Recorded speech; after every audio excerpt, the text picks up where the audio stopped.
النهاردة اتسألت سؤال غريب من والد طفل عندي في المركز، وهو حضرتك دكتور ولا أخصائي؟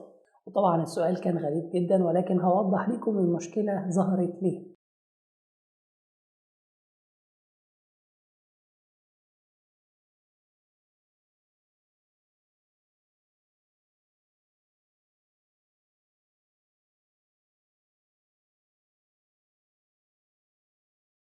الآن يمكنك الكشف وتقييم طفلك من أي مكان بالعالم، وذلك بقيمة رمزية والدفع عبر بيبال. النهاردة اتسألت سؤال غريب من والد طفل عندي في المركز، وهو حضرتك دكتور ولا أخصائي؟ وطبعا السؤال كان غريب جدا، ولكن هوضح لكم المشكلة ظهرت ليه.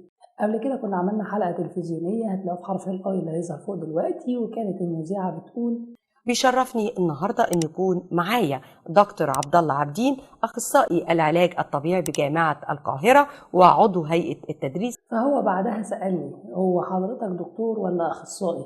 لأن حضرتك بتقول على القناة إن حضرتك دكتور، ولكن في الفيديو المذيعة قالت حضرتك أخصائي. طبعا ده سوء فهم للمصطلح مع الأسف، والبعض الناس اللي بتستخدم المصطلح ده بشكل غير صحيح أو بتحاول إنها تلتف حوالين المحتوى العلمي اللي هم ما درسوهوش، فبدل ما يقول لحضرتك إن هو درس حاجة معينة في كلية معينة، هو ما درسش في الكلية دي، فيقول على نفسه أخصائي في التخصص ده رغم ان هو ما درسهوش. طيب خلينا الاول نفهم السؤال ده تحديدا بيتسأل ليه. في بعض المجالات بيكون ليها وجهين، يعني مثلا على سبيل المثال التخاطب، يبقى في دكتور التخاطب يعني دي خريجة طب بشري، وفي أخصائية تخاطب دي ممكن تكون كلية آداب أو كلية علوم إعاقة أو كلية تربية طفولة. ولكن عارفين طبعا إن دكتورة التخاطب بيكون تركيزها الأكتر على التقييم، خاصة التقييم التشريحي للمكان، لمخارج الحروف، للمنطقة الداخلية مثلا للحنجرة. لو طفل عنده لحمية ممكن تأثر على الكلام فيما بعد، فساعتها بيكون الدور معتمد بشكل كبير على دكتورة التخاطب.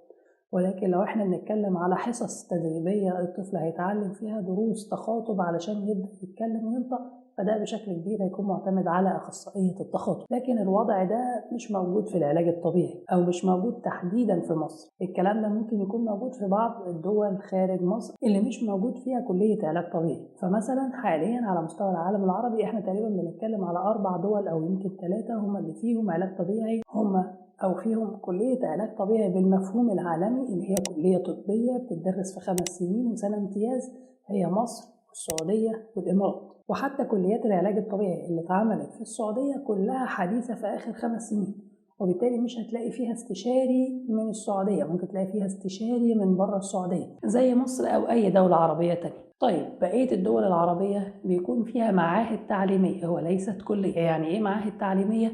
يعني الدراسة فيها بتكون غالبا 2 سنين ولا تزيد عن ذلك، وبالتالي دي ما تعتبرش كلية علاج طبيعي، وخريجها ليس دكتور علاج طبيعي.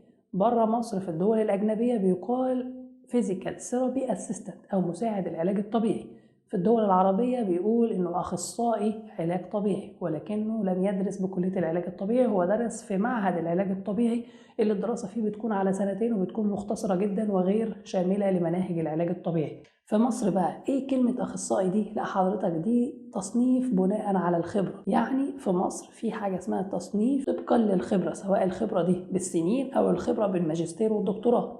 يعني مثلا المفروض عندنا لو واحد لسه متخرج بيقال عليه ممارس عام، بعد 5 سنين يبقى المفروض ده أخصائي، بعد مدة أكبر من ذلك أو إنه يكون حصل على الدكتوراه يبقى استشاري، أو لو هو قبل ال5 سنين وحصل على الماجستير ساعتها يقال عنه إنه أخصائي.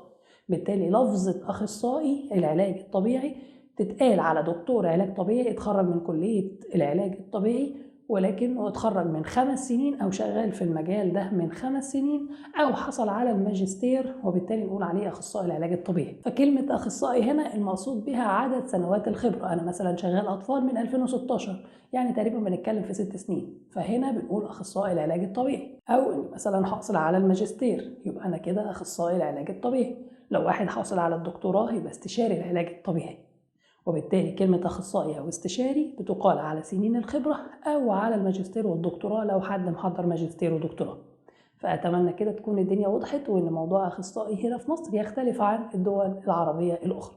أتمنى أني أكون جاوبت على سؤال واللي أكيد متواجد في أذهان أولياء أمور كتير عايزين يعرفوا الفرق بين الأخصائي والدكتور. شكرا لكم ودمتم في حفظ الله.